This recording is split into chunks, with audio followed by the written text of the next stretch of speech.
भगवान श्री कृष्ण कहते हैं, जो मेरे आदेशों के अनुसार अपना कर्तव्य करते रहते हैं और ईर्ष्या रहित होकर इस उपदेश का श्रद्धापूर्वक पालन करते हैं, वे सकाम कर्मों के बंधन से मुक्त हो जाते हैं।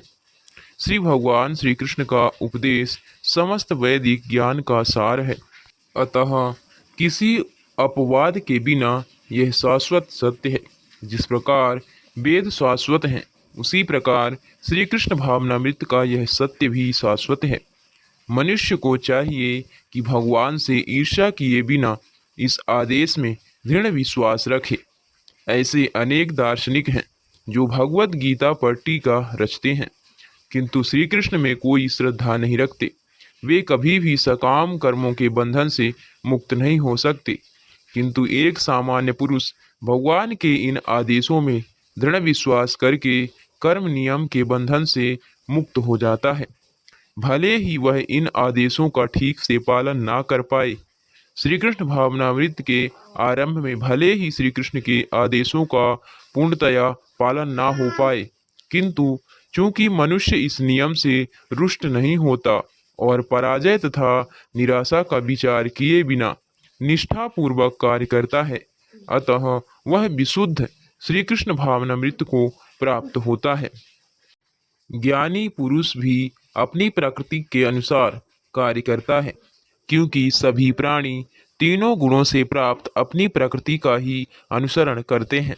भला दमन से क्या हो सकता है?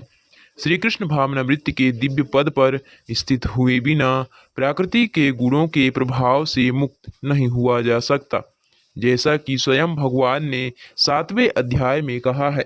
अतः सांसारिक धरातल पर बड़े से बड़े शिक्षित व्यक्ति के लिए केवल सैद्धांतिक ज्ञान से आत्मा को शरीर से पृथक करके माया के बंधन से निकल पाना असंभव है। ऐसे अनेक तथाकथित अध्यात्मवादी हैं जो अपने को विज्ञान के बढ़ा चढ़ा मानते हैं, किंतु भीतर भीतर में पूर्णतया प्राकृतिक के गुणों के अधीन रहते हैं, जिन्हें जीत पाना कठिन है। ज्ञान की दृष्टि से कोई कितना ही विद्वान क्यों न हो, किंतु भौतिक प्रकृति की दीर्घकालीन संगति के कारण वह बंधन में रहता है। श्री कृष्ण भावनामृत उसे भौतिक बंधन से छूटने में सहायक होता है, भले ही कोई अपने नियत कर्मों के करने में संलग्न क्यों न रहे। अतः पूर्णतया श्री कृष्ण भावना भावित हुए बिना नियत कर्मों का परित्याग नहीं करना चाहिए। किसी को भी सहसा अपने नियत कर्म त्याग कर तथाकथित योगी या कृत्रिम अध्यात्मवादी नहीं बन जाना चाहिए। अच्छा तो यह होगा कि तथाकथित में रहकर श्रेष्ठ प्रशिक्षण के अंतर्गत श्री कृष्ण भावनामृत प्राप्त करने का प्रयत्न किया जाए।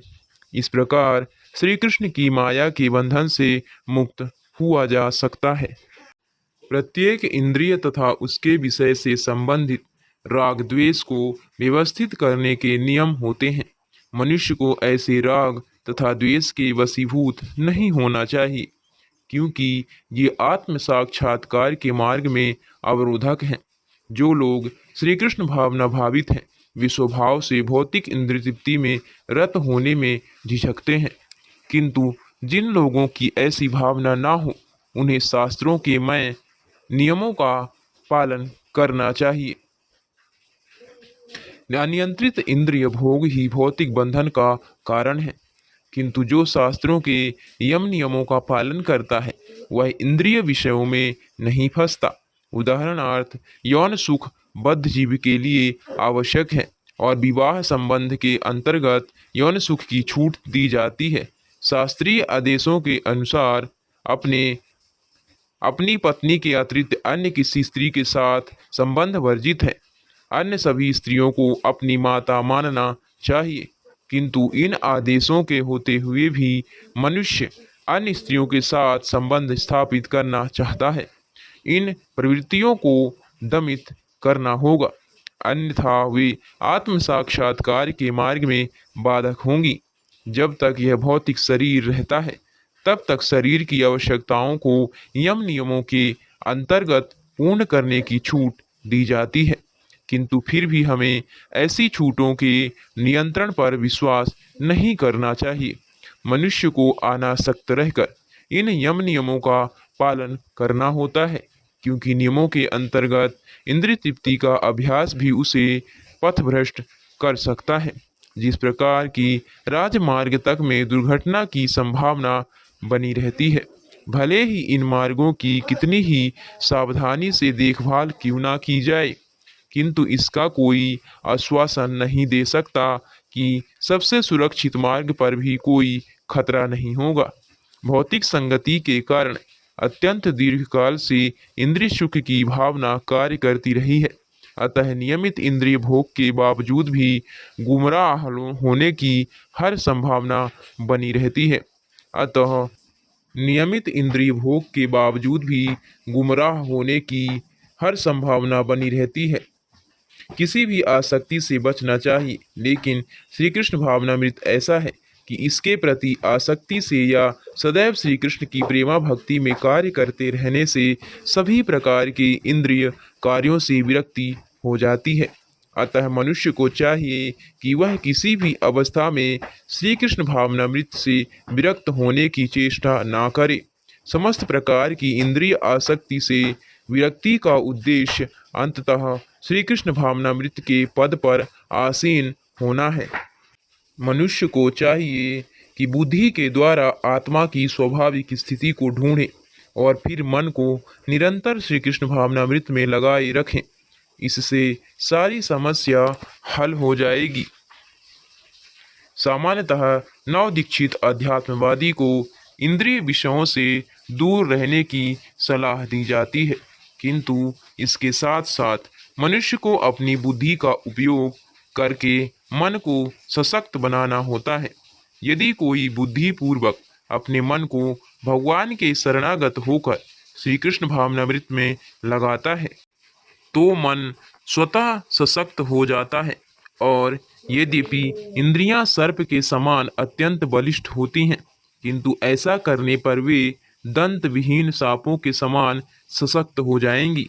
यद्यपि आत्मा बुद्धि मन तथा इंद्रियों का भी स्वामी है, तो भी जब तक इसे श्री कृष्ण की संगति द्वारा श्री कृष्ण भावनामृत में सुदृढ़ नहीं कर लिया जाता, तब तक चलायमान मन के कारण नीचे गिरने की पूरी पूरी संभावना बनी रहती है। इस प्रकार हे महाबाहु अर्जुन, अपने आप को भौतिक इंद्रियों मन तथा बुद्धि से परे जानकर और मन को सावधान आध्यात्मिक बुद्धि श्री कृष्ण भावनामृत से स्थिर करके आध्यात्मिक शक्ति द्वारा इस काम रूपी दुर्जय शत्रु को जीतो।